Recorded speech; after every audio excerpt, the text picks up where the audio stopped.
Bakit binansagang Kalye Impyerno ang lugar na to? Mga kaibigan, sa Barangay San Roque sa Navotas ay may isang kalye ang binansagang Kalye Impyerno dahil sa madilim na nakaraan nito.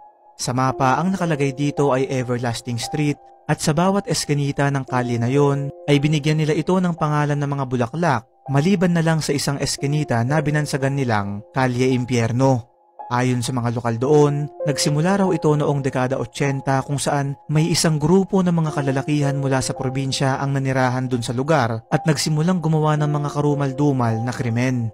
Abo kung tawagin sila ng mga tao at ayon sa kwento, sila raw yung mga binabayaran ng mga mayayaman at makapangyarihang tao upang gumawa ng masama o dirty work kung tawagin. Nagpatuloy ito ng ilang taon kaya raw ito binansagang Kalye Impyerno at ngayon ay tila ba sinusubukan ng baguhin ng mga nakatira doon ang imahe ng lugar na pinapanatili na lang nilang Everlasting Street.